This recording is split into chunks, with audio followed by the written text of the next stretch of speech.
podcast MTS Negeri 3 guys. Kita juga bikin gini besok pakai ya. Pokoknya tinggalannya pasin besok buat semua lah yang terbaik. Ini para sumbernya mau satu aja Pak. Pasin aja. Kita coba podcast MTS 3 guys. Langsung viral. Cek. Assalamualaikum warahmatullahi wabarakatuh. Selamat berjumpa dengan saya Siti Mublihan di Saniga Podcast MTS Negeri 3 Banyumas, Madrasah Hebat Bermartabat. Alhamdulillah di kesempatan siang hari ini saya sudah mendapatkan tamu kehormatan beliau Kepala Kantor Kementerian Agama Kabupaten Banyumas, yaitu Bapak Dr. Andes Haji Ahsin Aidi Fani MAD. Assalamualaikum Bapak. Waalaikumsalam warahmatullahi wabarakatuh. Sehat Mbak? Alhamdulillah. Terima kasih sekali, alhamdulillah sehat Mbak. Terima kasih sekali sudah meluangkan waktunya untuk hadir di Saniga Podcast MTS Negeri 3 Banyumas ini. Mudah-mudahan menjadi berkah untuk Saniga Podcast MTS Negeri 3 Banyumas ini. Dan di samping Bapak Kakang Menak ada Bapak Kepala MTS Negeri 3 Banyumas, beliau Bapak Kiai Haji Ahmad Taufik MPD. Selamat siang Bapak. Selamat siang, alhamdulillah sehat. Alhamdulillah. Bapak yang pertama yang Bapak Kepala Kantor MTS Kabupaten Banyumas, saya pengen sekali menanyakan tentang bagaimana pengamatan ataupun penilaian dari Kepala Kantor Kementerian Agama Kabupaten Banyumas tentang MTS Negeri 3 Banyumas ini. Terima kasih. Jadi pertama atas nama pribadi, atas nama Kepala Kantor Kementerian Banyumas, melihat perkembangan di MTS 3 Banyumas sangat progresnya sangat bagus. Sangat memuaskan. Pertama dari segi fasilitas gedung, sarana dan lingkungan. Kami tadi sempat jalan-jalan ke belakang, ternyata juga cukup bagus. Bangunan fisiknya juga bagus, lingkungannya juga bagus. Ini menunjukkan bahwa progres dari segi lingkungan, sarana cukup membanggakan bagi kami, dan mohon untuk diteruskan oleh Kepala Madrasah, didukung oleh para wakaf, Bapak Ibu guru, termasuk juga tidak kalah banyak dari komite, termasuk dari wali murid, termasuk juga dari siswa. Artinya didukung seluruh stakeholder yang ada. Ini sangat juga terbukti dari kami semua jalan-jalan, lingkungannya sangat nyaman sekali. Ini artinya MTS 3 Banyumas sudah bisa bersaing dengan sekolah-sekolah umum dalam hal dengan SMP. Dan yang kedua, animo masyarakat atau siswa itu semakin tahun semakin meningkat yang masuk ke MTS 3 Banyumas. Ini progresnya juga naik. Yang ketiga juga dari segi kurikulumnya peningkatannya juga luar biasa. Dan guru-gurunya di bawah kepemimpinan Pak Haji juga sudah sangat disiplin. Ini kalau melihat progres kenaikan MTS 3 itu dari sebagai khusus semacam. Sehingga secara umum kami atas nama Kepala Kantor cukup bangga progresnya naik. Cuma masih ada perlu ditingkatkan secara maksimal, yaitu prestasi bagi siswa dan gurunya. Tadi sempat disampaikan ada prestasi guru, tapi kalau dibandingkan dengan madrasah lain perlu ditingkatkan, baik tingkat kabupaten, tingkat provinsi maupun tingkat nasional, sehingga nanti MTS 3 itu go internasional, bukan go nasional, go internasional. Artinya begitu membuka website Kementerian Agama, MTS 3 itu langsung tahu siapa dan apa itu MTS 3 Banyumas semacam itu. Termasuk kemajuan di bidang IT juga luar biasa. Saya cukup bangga bersyukur progres MTS 3 Banyumas dari tahun ke tahun, terutama 3 tahun terakhir ini cukup meningkat. Bukti fisiknya adalah peningkatan penerimaan calon siswa baru kelas 7 seperti tahun ini juga semacam. Bapak, ini untuk nama MTS Negeri 3 Banyumas ini di kalangan di daerah Sumbang ini sendiri, misalnya ini masih asing Pak, masih asing apa mungkin itu juga karena sebenarnya Bapak menikah tadi prestasinya kurang atau bagaimana nih Pak?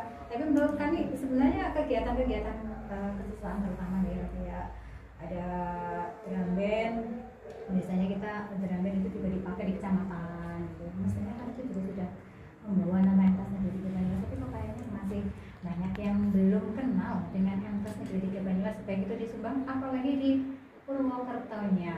Bukan untuk bisa memperkenalkan MTS Negeri 3 Banyumas ini. Jadi tadi sampaikan kalau tingkat kecamatan di Solo sudah bagus lah. Seperti kegiatan-kegiatan upacara tingkat nasional, tingkat kecamatan semua itu sudah bisa mewarnai di kecamatan semua. Yang bukan sampaikan itu di tingkat kabupaten, tingkat provinsi, tingkat nasional itu kalau kejuaraannya itu bisa diraih, paling tidak seluruh masyarakat sudah di kantor kementerian kecamatan itu akan membaca. Ternyata di kecamatan Sumba itu ada MTS yang mungkin belum bisa terkenal, tapi dengan adanya prestasi, dengan adanya informasi melalui semuanya, sehingga kan diketahui oleh seluruh masyarakat yang ada di Banyumas semacam itu. Karena prestasi itu akan dilihat oleh seluruh masyarakat. Sehingga saya titip pada Pak Taufik, saya sampaikan prestasi sudah ada, tetapi perlu ditingkatkan tingkat provinsi, tingkat nasional dan sebagainya semacam itu. Karena sekarang apa? Setiap ada madrasah yang punya prestasi di-share di grup pimpinan kepala kantor Jawa Tengah termasuk kakak di dalamnya semacam. Nah ini yang perlu kami sampaikan sehingga masyarakat tahu secara umum tahu dan saya juga tahu bahwa di Banyumas itu punya MTS 3 yang memang saya lihat secara kerja sudah luar biasa lah semacam itu. Kalau secara internal ya mungkin sudah cukup bagus dan sangat baik, tapi perlu ditarik keluar, dilebarkan semacam itu. Ya mudah-mudahan nanti MTS Negeri 3 Banyumas ini semakin bisa meningkatkan prestasinya terutama di bidang akademik mungkin ya, supaya bisa go nasional dan go internasional seperti harapan kami juga Bapak. Mohon doanya juga mudah-mudahan bisa mewujudkan cita-cita ini. Perkembangan dari segi bangunan kemudian juga sarana-sarana yang ada di MTS Negeri 3 Banyumas ini, mungkin ada potensi lain apa yang Bapak mungkin bisa dikembangkan lagi? Jadi kami lihat ini, saya titip pada kepala madrasah Pak Taufik dan seluruh Bapak Ibu guru yang ada, bahwa harapan kami ini selalu harapan saja bahwa tamatan MTS 3 Banyumas itu kami harapkan anak-anaknya itu pertama menjadi anak-anak yang ahli zikir. Ahli zikir itu selalu ingat kepada Allah Subhanahu wa Ta'ala. Artinya apa? Anak-anak itu tetap beribadah dimanapun dan di kapanpun juga. Ini tahu menjawab kepala madrasah dan stakeholder lainnya karena ini titipan orang tua. Dengan anak-anak situasi semacam ini, mohon maaf, dengan era keterbukaan, globalisasi, juga dengan informasi yang luar biasa, tanamkanlah jiwa ketuhanan kepada anak kita.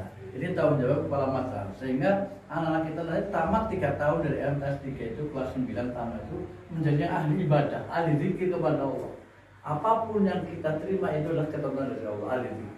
Yang kedua juga jakalanya untuk menjawab tantangan menjadi ahli pikir, punya intelektual yang tinggi, walaupun ada tingkat SMP, tingkat MTS, tapi pada anak-anak itu punya pemikiran yang luas, sehingga tanamkan jiwa ketuhanan ilahi di dada masing, tapi anak diberi kreativitas untuk berpikir, intelektualnya itu berkembang. Ini tanggung jawab antara mata pelajaran umum dengan mata pelajaran agama, sehingga ada balancing antara pendidikan agama dengan pendidikan umum, fisika, IPA, ekonomi, sejarah.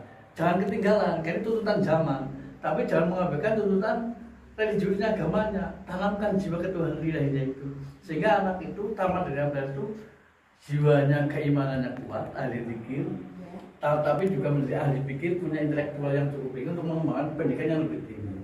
Tetapi juga anak punya tanggung jawab juga untuk kepala madrasah dan Bapak Ibu sekalian yang hormati, termasuk pemerintah itu menjadi ulul aidi wal absor, punya keterampilan, cuma punya wawasan yang luas.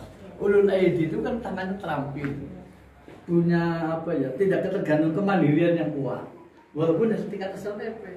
Dan juga punya wal absor, punya wawasan yang luas, pandangan itu luas, ke depan saya mau masuk kemana dan akan jadi apa. Nah ini kalau ketiga-tiganya ini tujuan madrasah utama di MTS 3 Banyumas sudah tercapai, orang tua akan semakin percaya kepada MTS dan pasti akan kelebihan siswa yang masuk ke sini. Ini Saya tahu jawab itu berat. Saya harapkan pada Pak Jokowi, jadilah anak-anak MTS 3 Banyumas ini yang dididik selama 3 tahun kelas 7 sampai kelas 9 itu menjadi anak-anak yang ahli zikir, tanamkan ilahi kepada Allah. Kadang-kadang anak-anak SMP kan masa remaja itu karena kalau untuk sholat, untuk puasa itu kadang-kadang jiwanya masih goyang, tapi tanamkan itu ahli zikirnya kepada Allah keluarga. Tapi juga punya ahli pikir, punya anak itu cuma semangat untuk membaca, kepenjelasan pinter. Nah, antara pinter dengan zikir itu digabung dari ulul azmi wal absor. Punya keterampilan yang luar biasa, punya wawasan yang luas, absor itu pandangannya luas ke depan, sehingga nanti anak-anak kita di tahun semacam itu dimanapun juga, kapanpun juga, jadi apapun nanti masa depannya pasti akan ingat kepada alma mater kita MTS 3 Banyumas semacam itu, apalagi kepada kepala madrasahnya, bapak ibunya, sehingga ada keseimbangan antara mata pelajaran umum dengan agama. Sekarang orang pelajaran agama saja depan akan punya potensi. Dan anak itu nanti kalau masuk ke tingkat SLTA yang lebih tinggi, SMA atau SMA bahkan atau ke MA cendekia itu sudah tinggal meneruskan saja, karena dari program di sini ini yang jawaban kuliah di luar sana ke sana. Dan anak sering diberi materi berdiskusi, artinya apa? Diberi hak untuk bicara. Ini di luar pelajaran klasikal aja, tapi di luar itu bagaimana diskusi, bagaimana anak bicara depan umum, bagaimana anak punya kemampuan dikembangkan. Saya yakin potensi itu sangat berbeda. Muflika ini punya potensi. Tidak semua anak kata guru bahkan itu bisa ngomong seperti demikian. Itu belum tentu. Nah, itu kami pulang kedatangan begini Pak itu. Siswa itu datang kantor kami tanpa ditanya guru, cuma Pak, saya akan mau kepala kantor untuk wawancara tentang ini. Yang datang itu siswanya Pak, 3 orang itu. Dan dia itu saya sangat bangga karena Pak, dia hanya ditulis saja dari madrasah. Dan itu dari madrasah. Dan itu nanti apa yang saya sampaikan ditulis oleh mereka, dituangkan dalam ya apalah, dalam papan atau apa dan sebagainya. Itu sangat bagus sekali. Nah, Bung Fili bisa mendampingi itu. Wawancara tapi dia datang ke kantor saya gitu dengan bahasa yang sama dengan HP saja semacam itu. Itu kan anak akan mencari kemampuannya itu. Malah absurdnya dari kisahnya kan bisa dengan baik semacam itu. Ini akan baik sekali. Bapak, saya mau wawancara tentang wah begitu hebatnya MTS, hebat normal itu bisa tercapai kayak semacam itu. Saya kira itu Bu Fili, terima kasih sangat baik sekali. Dan kalian mendukung program ini lah. Saya mendukung program ini. Mudah-mudahan ini sekali lagi menjadi apa ya, tambah semangatnya, girohnya bagi MTS 3 Banyumas kelas semacam. Saya kira terima kasih. Terima kasih. Saya kira itu masukan-masukan yang baik sekali buat kita semuanya di MTS 3 dan insya Allah sebagian juga sudah kita jalankan sehingga menunggu peningkatannya. Sekali lagi terima kasih sekali waktunya Bapak.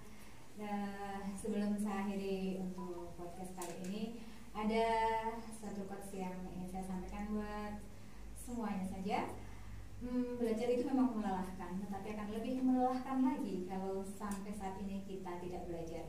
Dan jangan berhenti belajar, karena kita harus menunggu sampai puas karena hasil dari belajar itu.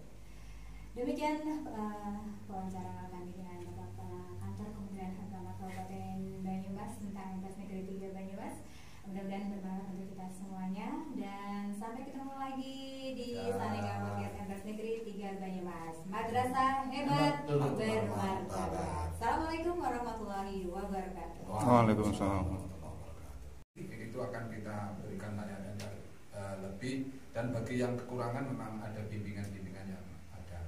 Dan kami sedang memulai sebetulnya ini pilot project dalam rangka mendekatkan madrasah di hati masyarakat. Jadi kehadiran madrasah di tengah masyarakat ini kami sedang mencoba ada kegiatan yang dilaksanakan di rumahnya anak-anak di madrasah. Ada Jumat Berkah. Kalau di madrasah Jumat Berkah sudah berjalan Pak, sudah cukup lama. Ya cukup lama. Kita setiap Jumat itu baca Yasin 4 kali, ya pokoknya, terus setelah itu kemudian makan-makan ya berkah. Nah ini Jumat Berkah itu dari wali kelas itu mengadakan kegiatan tadarus khatmil Quran 30 juz yang dibaca oleh anak-anak itu, tapi di rumahnya anak salah satu anak tapi bergilir nantinya, tapi ini hari Jumat itu. Baru dulu pilot project kebetulan Itu proyeknya Bu Latifah ya, Bu Latifah. Ini yang untuk mendekatkan kita dengan masyarakat itu, tapi kena COVID, karena pandemi ini dia berhenti itu. Jadi sebetulnya kami mencoba itu supaya ada peningkatan secara human relation-nya anak juga bagus, hubungannya dengan masyarakat juga bagus, ya, diajari kita silaturahim yang real lah di tengah-tengah masyarakat. Selain itu juga kita ya supaya ada kehadiran betul madrasah di tengah masyarakat juga kita mengadakan pengajian rutin Ahad Kliwonan, termasuk jenengan ya kakak banyak untuk mengisi dan itu mendekatkan antara madrasah dengan masyarakat, kehadirannya dirasakan oleh masyarakat. Itu dan ada juga program-program yang tahun ini kita sudah canangkan, ada program-program unggulan untuk anak didik kita. Saya kira ada sains dan juga tahfidzul Quran yang saya sampaikan dan mohon doa restunya. Mudah-mudahan kami yang di sini sehat selalu, teman-teman juga sehat selalu sehingga bisa melaksanakan program-program yang kita canangkan sehingga tadi kita bisa betul-betul anak-anak didik kita itu punya ulul aidi dan juga ulul absor, punya skill, keterampilan, pengetahuan juga wawasan yang luas. Jadi itu ini yang mohon doa restunya dan mudah-mudahan dukungannya. Ini terutama ini besok kalau jadi SPSN-nya kan termasuk menambah. Nah, ini sudah berdoa ya sudah cukup lama kita mengajukan tahun berapa itu Pak Fauzi? Menjadi kepala masalah untuk menciptakan, untuk merealisasikan harapan kami ke depan. Kira-kira langkah apa atau kira-kira apa yang dikerjakan oleh Pak Cita ini? Ya. Kami kan jadi Terima kasih Bapak Kemenak. Kami yang berada di MTS Negeri 3 Banyumas memang sudah punya program-program untuk bisa mewujudkan tadi harapan-harapannya. Dan untuk sarana prasarana kita sudah merancangkan dengan komite dan juga usulan-usulan kepada pihak pemerintah untuk melengkapi sarana prasarana. Kemudian terkait dengan supaya nanti lulusan anak kita punya ulul aidi dan juga ulul absor, itu ada beberapa yang memang program yang kami rancangkan dan ini sudah berjalan, tapi karena pandemi ini sehingga kita berhenti sejenak, kemudian sudah masuk. Yang pertama bahwa untuk ahli dzikir kami mulai dari pagi sudah apel dengan bersama-sama membaca Asmaul Husna di tengah lapangan sampai selesai untuk berzikir kepada Allah dan juga doa-doa, dan juga setelah itu masuk masih harus baca Al-Quran. Dan setelah itu juga sesuai dengan rancangan dari para pembina untuk sholat duha didampingi dengan para wali kelasnya. Dan ini di sini untuk sholat duha semuanya bacaannya jahar, tidak ada yang lirih. Jadi yang Allah Akbar kabiro itu mulai dari takbiratul ihram usolli, yang tidak pakai usolli ya jalan sama, kalau mau baik ini ya silakan mau baik ini semuanya, yang pakai Allah Akbar kabiro juga ya jadi keras bacaannya. Tadi yang jelas ya enggak sirri, semuanya sampai pada assalamualaikum warahmatullahi wabarakatuh semuanya jahar. Karena apa? Untuk membiasakan lisannya supaya fasih dalam bacaannya, tapi hatinya juga kudur hatinya itu. Kemudian juga sholat zuhur berjamaah, dan ini ada wiridannya. Untuk zikirnya cukup panjang, kita setengah jam untuk siangnya. Selain itu ini untuk ahli zikirnya. Nah, ahli zikirnya memang kita perlu ada pembinaan untuk peningkatan kualitas pembelajarannya, sehingga kami satu untuk gurunya sendiri memang harus ada peningkatannya. Kami sudah berusaha bekerjasama dengan Balai Diklat Kementerian Kabupaten Semarang untuk mengadakan diklat-diklat yang terkait dengan pengembangan peningkatan SDM dari guru maupun juga karyawan. Kemudian juga untuk meningkatkan pada siswa, anak didik kita.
bantu jemurnya.